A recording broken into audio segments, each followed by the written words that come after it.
بخونم؟ آره فقط با صدای بسته باشه. از بچگی تو هر جمعی که میدیدمت حالم خوب میشد. یه سرخوشی عجیبی بهم دست میداد. بعد این مدتی متوجه این شدم که به این حال خوش، به این لبخندی که ناخودآگاه بعد از هر بار دیدنت میاد روی لبم وابسته شدم. کم کم تمام زندگیمو روزمرگیامو با تو تصور کردم. حتی همین روزای قشنگی که داریم میگذرونیم. همه چیز خیلی بعید به نظر میرسید که ما به هم برسیم، ولی جوری تو تصوراتم باورت کردم که همه اونها داره واسم به واقعیت تبدیل میشه. انگار قراره تا همیشه حالم خوب باشه.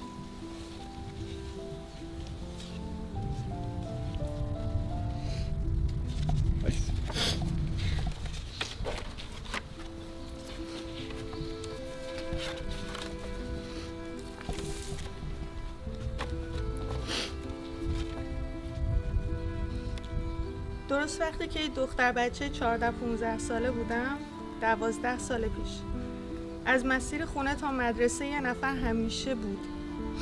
درست ساعت 7 صبح کنار تیر برق، گاهی نرسیده به چارایی که انتهاش مدرسه دخترانه ما بود.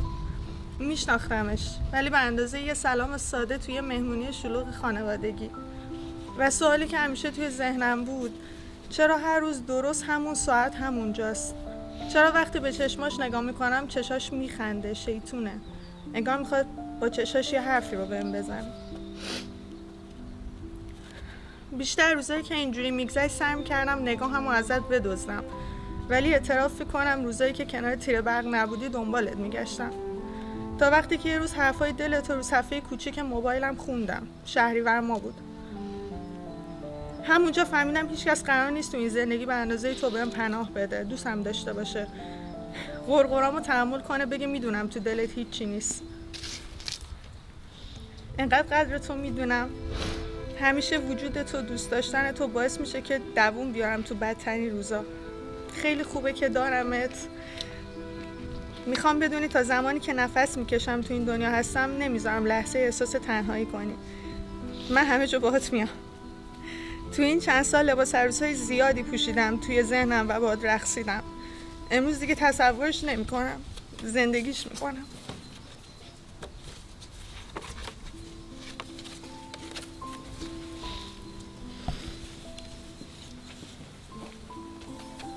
من دستمو بگیم این پایین.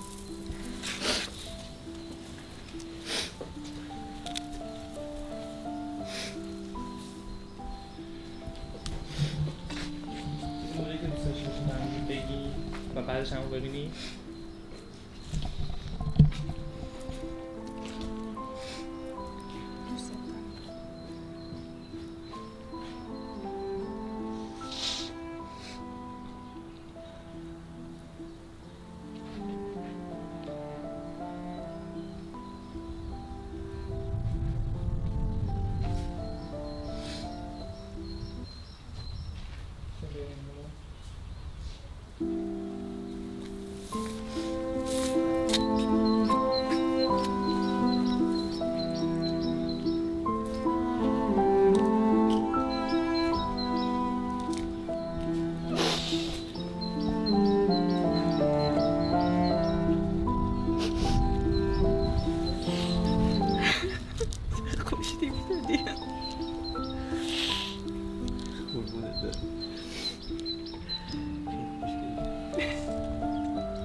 ببینم چطور اشکشو پاک میکنی.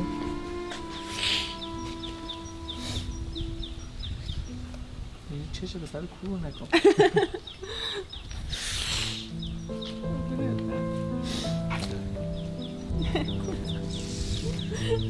خرابترش میکنم دست بزن.